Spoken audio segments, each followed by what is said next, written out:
Si on prend la catégorie des NEET, donc les jeunes qui ne sont pas en éducation, ni en formation, ni en emploi, en Afrique, il y a plus de 50 millions de NEET. Donc il faut leur trouver du travail. 10 millions d'Africains arrivent chaque année sur le marché du travail. Là aussi, il faut créer de l'emploi. On crée de l'emploi en créant de la croissance. Et donc la croissance peut être aidée par l'intégration régionale et économique. C'est pour ça que cette intégration, elle est importante. Quand on regarde maintenant les différents pays, on ne peut pas parler d'une Afrique, mais il y a des Afriques. Il y a des pays qui sont très avancés, d'autres un peu moins avancés, d'autres qui ne sont malheureusement pas encore avancés. Il y a des pays, le PIB africain, c'est 1,3 trillion de dollars, 1,3 milliard, je dirais 1000 milliards de dollars. C'est à peu près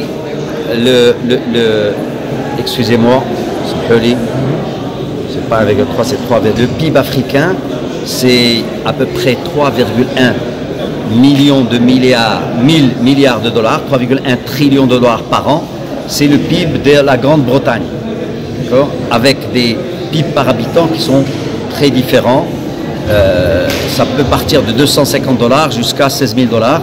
Et donc, les solutions pour cette intégration, pour le développement, ne peuvent pas être les mêmes partout. Maintenant, il y a des choses auxquelles on peut réfléchir d'une manière commune. Première des choses, c'est comment il faut avancer par étapes. Et donc, la ZLECAf, qui est cette zone de libre-échange, qui a été créée il y a 5 ans maintenant déjà, 2019, il faut qu'elle se devienne une réalité. Aujourd'hui, nous avons encore des problèmes sur les règles d'origine, mais on va y arriver.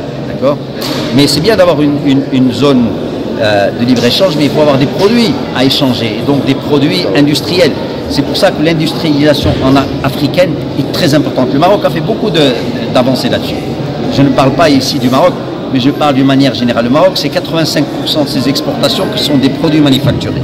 Mais il y a encore beaucoup de choses à faire dans les autres pays africains. Et comment ils peuvent les faire? Comment nous, on peut continuer, parce qu'on n'est pas encore arrivé?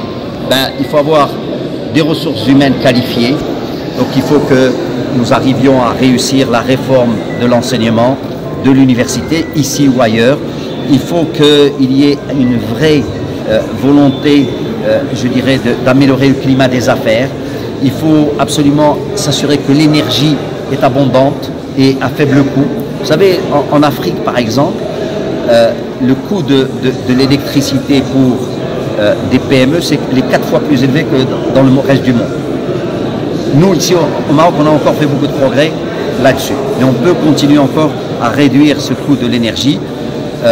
Et l'Afrique, quand on pense Afrique, on pense soleil. Les énergies renouvelables, c'est l'avenir.